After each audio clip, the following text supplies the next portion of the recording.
Hey guys, so today I'm going to be making this fantastically ginormous stand that holds a 125 gallon aquarium on top, a 75 gallon aquarium on the bottom, and another 55 gallon aquarium on the bottom as well. But this will eventually hold a 75 gallon and can hold a 75 gallon right there, as well as a 40 gallon can fit in that area, but that won't be happening. But that's just the area that it can hold. But this stand, just absolutely ginormous and fantastic.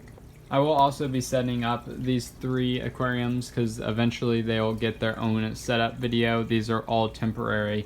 This one doesn't have a proper filter, this one shouldn't have goldfish, and that one isn't staying here, as I said, and none of those tanks are staying here either. So very temporary, but the main thing is about this awesome stand and this whole area. Actually, to start off, my dad and I discussed what exactly I wanted for this stand and how it would be built, the design of it, and after that we figured out how many inches of wood we need for the stand. So we went to Lowe's and we bought 5 10-foot 2x4s and 10 8-foot 2x4s for this build. And then I cleaned up the garage a little bit, we cleared up the space, and then we started with the largest pieces, and then from what was left from those boards we got the smaller pieces, and then we would start putting everything together. But first we cut everything, so then it would be really simple just to screw everything together. This is such a big stand that we actually had to build it in 2 pieces. So we built it all together, so then we would know that it would work, and then we eventually disconnected it and brought it inside, put it back together, and then painted it. So as you can see, we're kind of building it. We, instead of using big boards straight across, we used 2 pieces, so then we would be able to split it. And then I took off the 3 light holders off of my current 55 gallon stand, which this was my biggest aquarium stand before, and I used those to put on the lights. So here we have the whole stand, we have supports and everything fit to put the 125 gallon not in the middle, because it actually isn't on the corners, which isn't amazing for tanks. That's not very good, but we made it really sturdy. I'm sure this could hold a much bigger tank than a 125 gallon, at least I think so. And we made it so it would also be it would fit really well for a 75 gallon and a 55 gallon. So we made everything accustomed to the tanks that we had. We took the light holder and the extender for the 75 gallon from the old stand and cut those boards to be the light holder for this stand to try to reuse as much as we could. Okay guys, so this is the light holder there, so we still have to put this piece up on there, but on those 3 pieces, but we're not going to do that till we get inside, because we actually have to take it apart in the middle. So we built it together so then everything would fit back together. We're going to take it apart, and then we'll move the 2 pieces into my room, put them back together, and then I'll paint it in my room, because there's like nothing in there right now except like 2 tanks, because we were painting everything. We had to take everything out, as you guys have seen. 75 gallon will go here, we made it to fit that. 55 gallon will go here, we made it to fit that. 125 gallon will go here, and that's why the light stands here. And then we're going to be building, you can see over there, there's actually glass. We're going to be building from a past aquarium, or an old one. We're going to be building a tank that will be the filter for this, that'll go right here. And I accidentally made this thing like super duper long, and I'm not sure why. As you can see, like there's a little bit extra space there, and the same thing over there. So I thought this was going to be like 2 feet of space. It's actually over 3 feet. It's like 3.5 or 3 feet and an inch, I think. So that's pretty cool. But now got to move it in. But my dad's finishing putting on woodwork, and after we were done painting. After I went ahead and sanded everything, just give it a a real quick sand just so I don't get splinters or anything. We unscrewed it and then went ahead and brought it into my room. And then we put it all together, and we actually had to put together the lighting as well once we had brought it in. And then I went ahead and painted it with black Rust-Oleum paint, which is what I've painted like the majority of the things I've built on this channel. I've just painted them with black Rust-Oleum paint. It's something, I think it looks nice, and we had a big can of it. It was actually kind of cool. This one used the very last bit of the black Rust-Oleum paint, and this will probably be one of the last stands I build in my room because there's no more space. We've maximized space efficiency, I think, at this point. So yeah, so as you can see, there's a pretty obvious place for the 125 gallon there. And right now I'm just installing the lights. So I bought lights. I did a video about that. You can go check that out. But I just bought LED bulbs and put them in normal 4-foot shop lights, and I'll have that light there, and then 2 lights or 1 light each for the 75 gallon and the 55 gallon. And now here I got rubber matting. The importance of this is that it'll let the stand even itself out, kind of be able to go down where it needs to go down and help with the tanks not cracking and breaking and everything. And then we went ahead and put rubber matting under where the 125 gallon would be. We didn't really worry about the 75 gallon or the 55 gallon. We've not really worried about those before, but the 125 gallon's really big. So I cut out matting, as you can see here. It was pretty simple. I think this is 1/4 inch matting, and then I put it down right there, as you can see, that black area on top.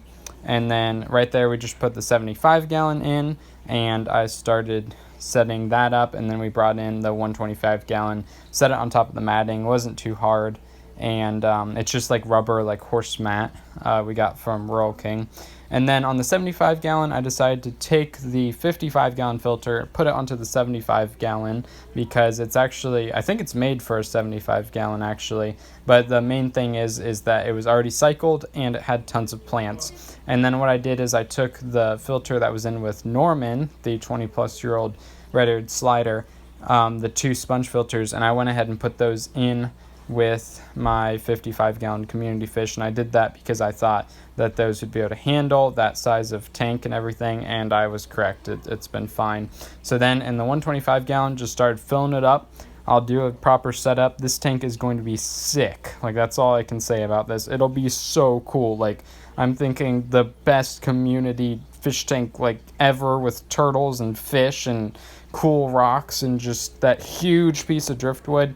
But as you can see, the first night it turned green for some reason, and you can see that better here. And I've done a video that I actually make a proper basking area for this, but right now I'm just putting on some screens so the turtles don't get out of there. But you'll see that basking area in a second, and I'll talk a little bit why it was green. Like I said in the beginning, this is not permanent how this tank is going to be. So right now this tank is literally just on a pump. It has a really high power pump right there, which actually makes the water move. So it's even too like hard for the turtles. Like right now it's like hill stream type of thing. If you like are into aquariums, like that's like a hill stream setup that's made for fish that are used to fast flow.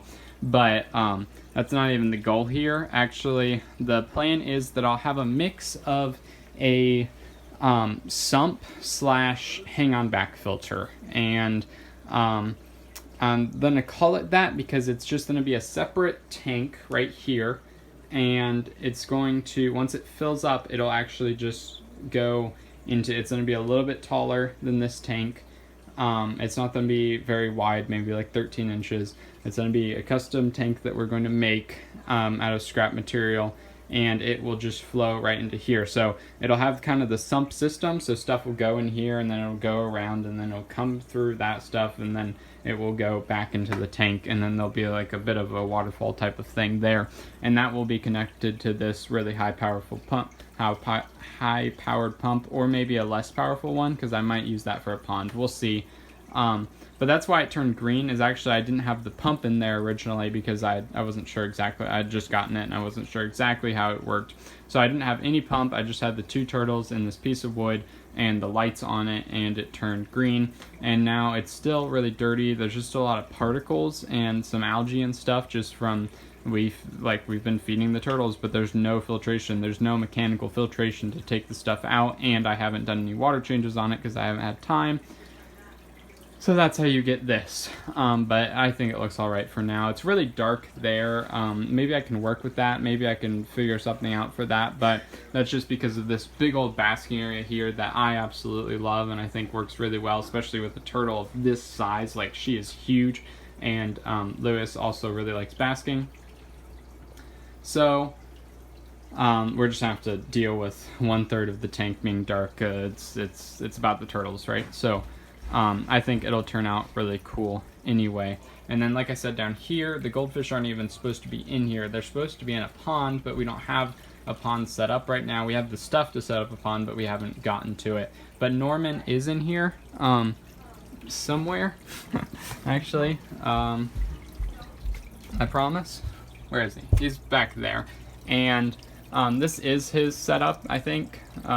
Norman can't be kept with other turtles. He's mean. That's basically it. He can't be kept with other turtles, which is really disappointing. But he'll either go out in a pond at some point, or he will, because he can actually brewmate outside. He'd be fine. He's a Rittard slider.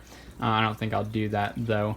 So right now this is his tank. Maybe someday I'll divide it, because I don't think that would really bother him a whole lot, and then keep another turtle on the other side, depending on when and if I get other turtles. But the plan is that the plan was to just keep this right here, but plans have changed, and this tank is going to be going somewhere else in my room. So if you match that up with some other things I've said in some more reptile related videos, then you might be able to figure out where that's going. But the plan is, once that's gone, I'm going to get another 55 gallon, set it up there, so now I have 2 55 gallons, a 125 gallon, and then whatever size aquariums right there, that sump system thing.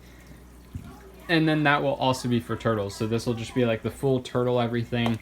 But again, with this tank, I really want it to be like a community. I want it to have like really cool gravel like this, and just like a really nice scape, and then like catfish and just a bunch of stuff, and probably just like a couple of turtles. Like I really like just having these two, but I also want to get like a breeding pair of some type of turtle in the future, like far off in the future. So that would be really cool, and that would be really cool to have them in here with fish and stuff. So we will see. But I hope you guys enjoyed, and I hope that this helped you make the stand. A little bit more about the stand. It's kind of hard to see in this light. But basically the idea, and by the way, I got this building idea from the King of DIY. I don't want to just steal this because I didn't think of it, but basically you have some square boxes, and then at each corner you'll have an inside piece that is actually inside the square boxes that you screw in, you screw the boxes into, and then you have 2 pieces that it actually rests on. So with just a normal, if you just had the inside pieces, then all the weight is actually resting on the screws, and you don't really want that. You want them resting on actual wood. So the pressure goes from this wood to these pieces right here, to this, and then to the bottom squares there, or the bottom rectangle thing. So, and then you have pieces going across just as support. But it's kind of, this isn't the preferred way to build a tank stand. The preferred way is to have have like these types of things, have the supports right on the corners. So that was kind of the different thing about this stand, and that's the main reason we got this right here, is because we wanted to make sure that the support would be where it needs to be and everything, to try to help with the fact that we might not have made this perfectly straight. But the idea is that it's still supported at the corners and everything, just from how we made it. But the reason we had to do that is because this right here isn't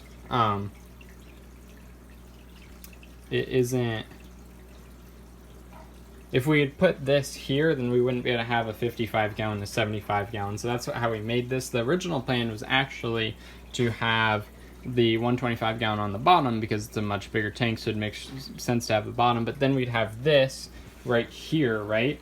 And then you'd have a whole 75 gallon and half a 55 gallon before there was even a brace on top. So that wouldn't really make a whole lot of sense. So that's how we came up with this idea. So I hope you guys enjoyed. If you did, like it down below. If you have any comments or concerns, put in the comments below. And if you want more content, then subscribe. Have a fantastic day, and I hope to see you in that next video.